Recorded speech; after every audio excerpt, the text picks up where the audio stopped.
friends, today we will continue with our second paper. Okay, actually we have seen two units from our paper 1. Okay, paper 1 is our mathematical analysis, and we have seen two units. One is Riemann integration, another is improper integral. Now we will focus on paper 2, and we will start with the topic of the unit Laplace transform. Okay, so we will conclude this lecture. We will study the Laplace transformation or Laplace transform. Okay, before going to Laplace transform, we have seen some basic operations or basics transformation. Okay, we have seen differentiation. So what differentiation does? Suppose function f of x is equal to x square. This is the function, say f of x is equal to x square. Okay, if we apply differentiation on this function, okay, so we know differential. Suppose d is a differential operator. We know when d applies on the function f of x, it produces another function. Okay, suppose function is x square, its derivative is, then f dash is f dash of x is equal to always equal to twice x. So what differentiation does? There is some function f of x is equal to x square is transformed to new function twice x by the operation differentiation. Okay, so the differentiation operator, what it does, it transform one function f of x to another function f dash of x. This is the differential operator or differential transformation. Okay, also we know integration operator. Okay, suppose the operator of integration is denoted by I. Then what I does? I also transform one function. We can write this like this. Okay, I also transform the function f of x to the new function integration of f of x dx. Suppose again f of x is equal to x square. Okay, then this function after integration, is integration of x square is twice x. Okay, plus c. So this integration we can write only twice x. Okay, we will not write here faster. Okay, we are just expressing the idea behind the transformation. Okay, so the integral function also transform a function to the new function. Here x square is transformed to twice x. Okay, so these are the some transformation of operators. On the similar basis, there is a Laplace transform. Okay, differential operator, integral operator, what it does? They transform one function to another function. Okay, or they apply one function to produce new function. Now, what is Laplace transform? Okay, Laplace transform or Laplace transformation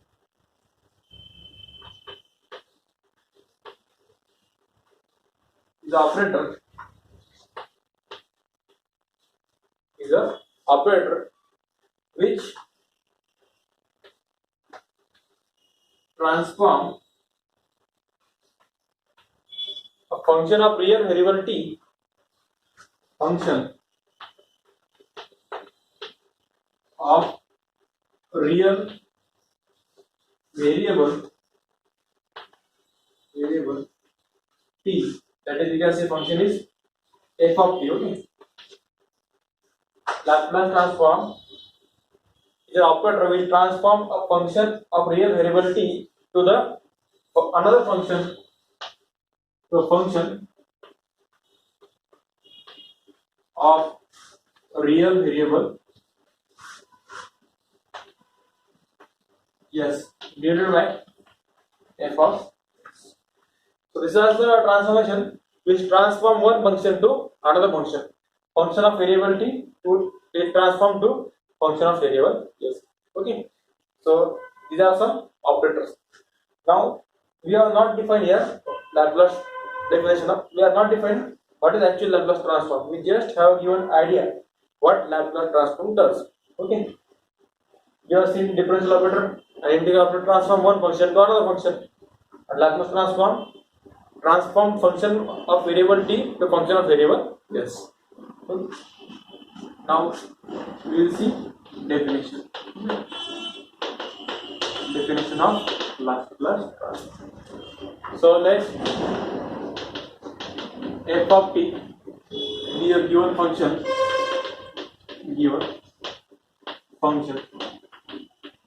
Okay. Define for t greater equal to 0. Then Laplace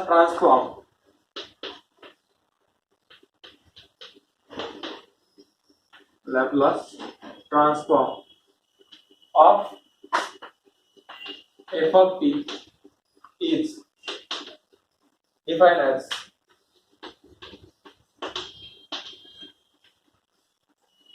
Laplace transform of f of t. This is the notation for Laplace transform of f of t.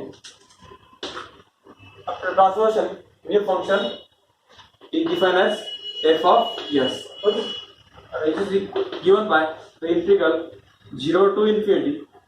Okay. E raised to power minus st into f of t. Okay. This is the formula of Laplace transform. Suppose we have a function f of t, we apply Laplace transform operator on it, and we get a new function with variable s. The function obtained by taking this integration. Okay. So this is the definition of Laplace transformation. Okay. Now we will see Laplace transforms of some elementary function. The first is to find Laplace transform of t raised to power n, where n is a positive integer. So we will use our general definition of Laplace transform to find the solution of this. Okay. So we know the Laplace transform of the function f of t is equal to the integral 0 to infinity e raised to power minus st into f of t dt. Okay. This is the definition of Laplace transform. Here f of t is t raised to power n, so it implies Laplace transform of t raised to power n is equal to 0 to infinity. Okay. E raised to power minus st as it is. Put f of t is t raised to power n into dt. Okay. Now here we have to use integration by parts. Okay. But we know this is an exponential function, so we have to consider this function as a second function to use our formula. Okay. So this is nothing but equal to integration of 0 to infinity. We write t raised to power n first, then e raised to power minus st into dt. Okay. So now we will use our formula for the integration of uv rule. Okay. We know the uv rule of integration. This integration is equal to 0 to infinity. Okay. So first function as it is, so t raised to power n as it is. Then integral of second function. So integral of e raised to power minus st is e raised to power minus st upon derivative of st minus st. So minus yes, derivative to t upon minus yes, and limits for this from 0 to infinity. Then minus integration of derivative of first function. What is derivative of t raised to power n? Derivative of t raised to power n is n into t raised to power n minus 1. Okay. Into integral of second function.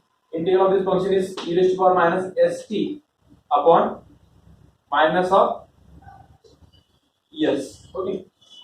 dt. Now this is equal to this integration is equal to, now we will put here limits. Now see, when t is equal to infinity, so this becomes e raised to power minus s into infinity. So e raised to power minus infinity, and e raised to power minus infinity always equal to 0. When we put t is equal to 0, e raised to power n becomes 0. So by putting both upper limit and lower limit, the value is going to be 0. So this part is becoming 0. So only this part. Again minus minus is plus. So this integration is equal to plus. We can take n outside. Okay. So n into integral of t raised to power n minus 1 e raised to power. We can take 1 by s outside. So n by s into integral of e raised to power n minus 1 into e raised to power minus st.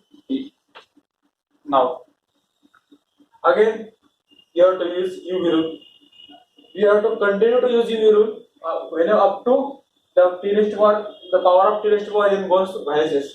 In the first step, power was t raised to power n. In the second integration, is t raised to n minus 1.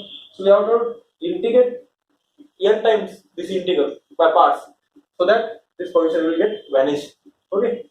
So by integrating, we know when we integrate first time, here is t raised to power n, here is t raised to power n minus 1, and e raised to power minus s as it is, and this n and upon s is remain common. So in the second integration, this n by s as it is, n upon s. So after this, evaluating this from 0 to infinity, this n minus 1 will come outside, upon 1s will come outside, and in the remaining part will be 0 to infinity. Now t raised to power, here is n minus 1. In the next step it will be n minus 2 and e raised to power minus st as it is. So continuing the process, okay, what we will get? This n till n minus 1 to n minus 2 up to so on 2 into up to 3 into 2 into 1 upon yes. How many times?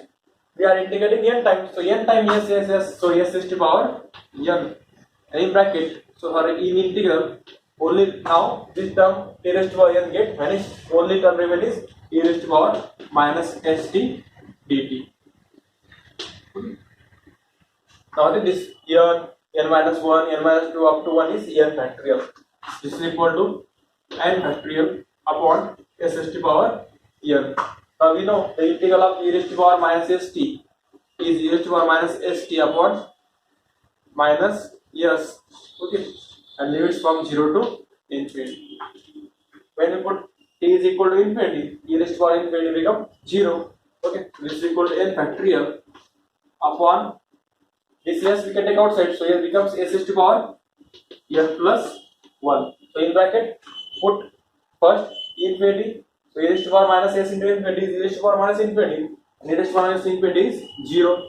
Minus of minus is plus. You are taking s outside. Now put t is equal to 0 here in the numerator. When t is equal to 0, the power becomes 0, and e raised to power 0 is 1. So plus 1. This is equal to n factorial upon s raised to power n plus 1. So we get the function in value. Yes. So we say we already seen L of f of t is equal to f of s. Laplace transform the functions of real variable t to another function of real variable. Yes, this is our f of s. Okay. So this is the L of Laplace transform of t raised to power n. So this is the Laplace transform of t raised to power n. Okay. Now the formula function contains n factorial, and we know the factorial term n factorial is defined only for positive or non-negative integers. Okay, for only natural number. So this implies this formula is not defined for when n is negative integer. So we already seen find the Laplace transform when n is positive integer.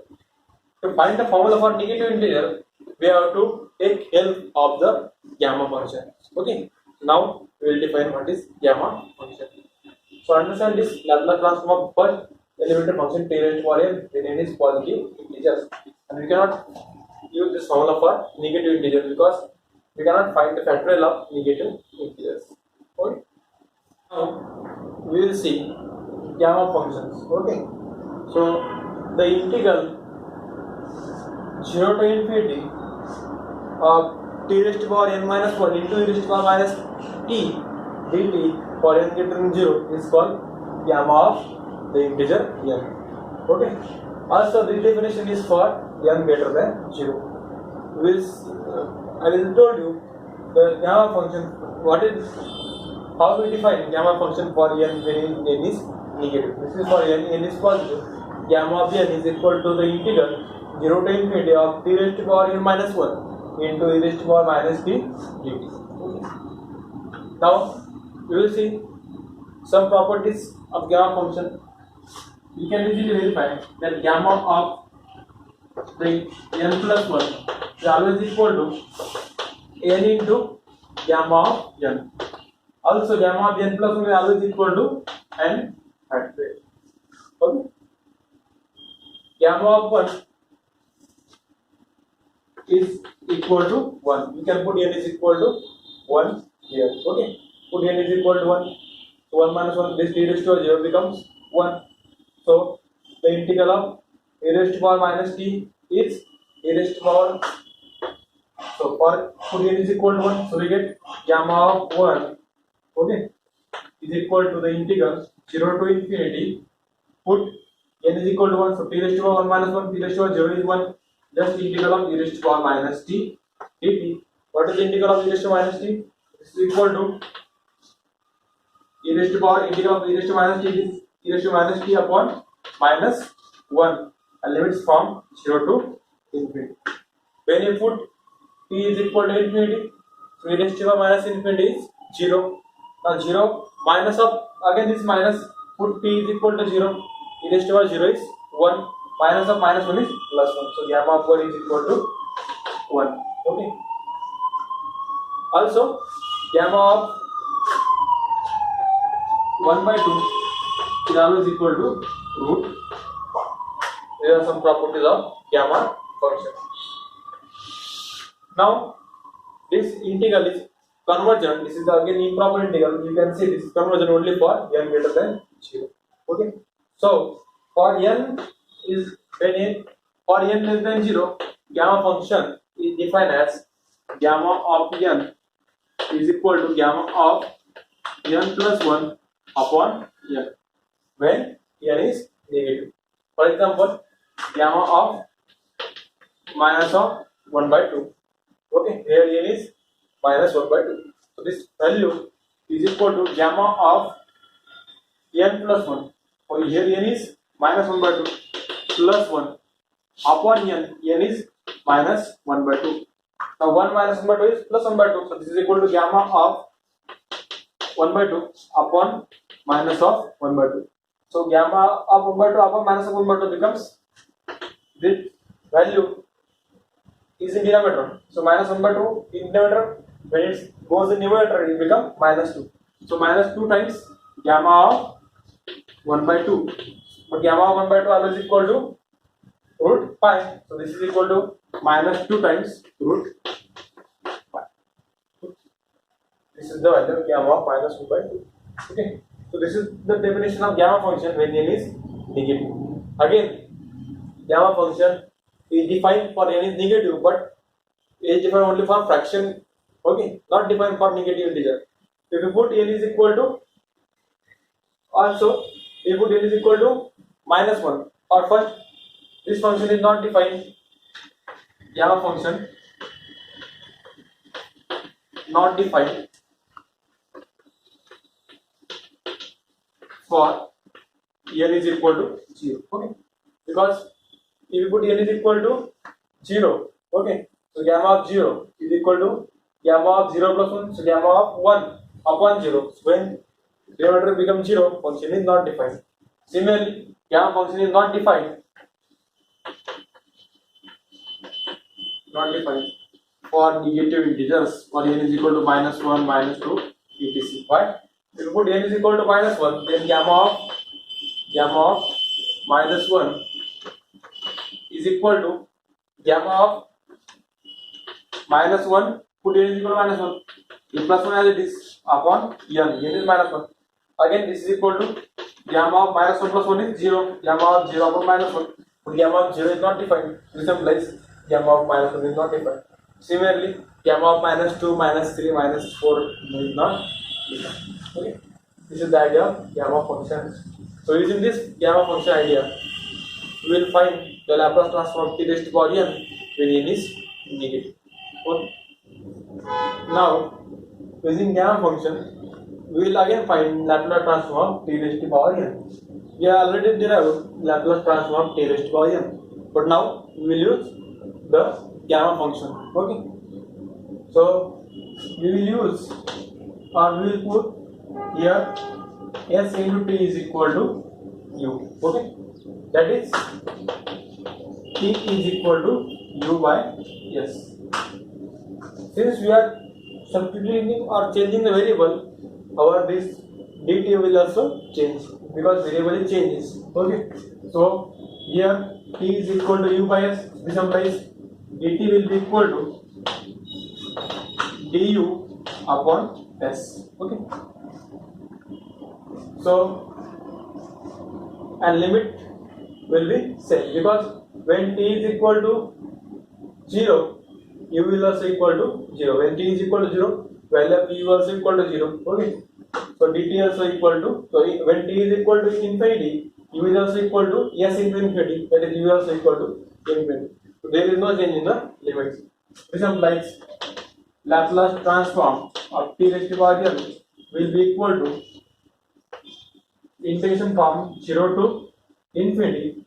Now st is u, so minus of st will be equal to minus of u, so e raised to power minus of u into f of t, but t is u by s, into dt, but dt is d u by s. Okay, now we have this integral now. Okay, so what we will do, we will now derive this integration. Okay, now our function f of t is t raised to power m, so f of u by s will be equal to, so here f of u by s, the value of f of u by s, we know f of t, sorry, so here Laplace transform of, instead writing f of t, we will directly write t raised to power n because our function is t raised to power n. Okay, so we don't need to write f of u by s. Here is t raised to power n and t is u by s, directly u raised to power n, s raised to power n. So we don't need to care about f of u by s because we are not writing general definition. Directly Laplace transform of t raised to power n is equal to t raised to power s minus st into function is t raised to power n, integral from 0 to infinity. So t is equal to u by s, so t raised to power n will be equal to u by s raised to power n, so u raised to power n upon s raised to power n. Okay, now in denominator here is s raised to power n, here is s, so multiplication is s raised to power n plus 1. We can take it outside because integration is with respect to u. Okay, so 1 upon s raised to power n plus 1 is outside the integral. The integral from 0 to infinity of e raised to power minus u and u raised to power n. So u raised to power into, so u raised to power n I will write first, u raised to power n into e raised to power minus u into du. Okay, now again we will make one more step right here. So s raised to power n plus 1 into integral of 0 to infinity. Now here u raised to power n, so what we will do, u as it is, here it is n, I will write n plus 1. Okay, since we are added one extra, we have to subtract also 1 to maintain the same value. Now n plus 1 minus 1 is same as just n, so u raised to power n plus 1 minus 1 is same as u raised to power n, because 1 and 1 get cancelled, so only remains n. This e raised to power minus u as it is. Now look at this integral. We know the gamma function, gamma of m is always equal to e raised to power n minus 1 into e raised to power minus t dt.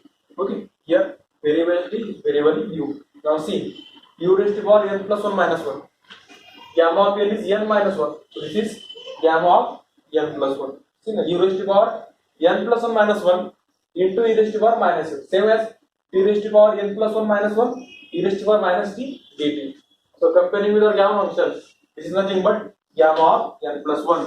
So this is equal to gamma of n plus 1 and upon s raised to power n plus 1 as it is upon s raised to power n plus 1. So this is the gamma of, so Laplace transform of t raised to power n. Laplace transform of t raised to power is equal to gamma of n plus 1 upon s raised to power n plus 1. Now we have already derived Laplace transform of t raised to power n in the last point, and that value was n factorial upon s raised to power n plus 1.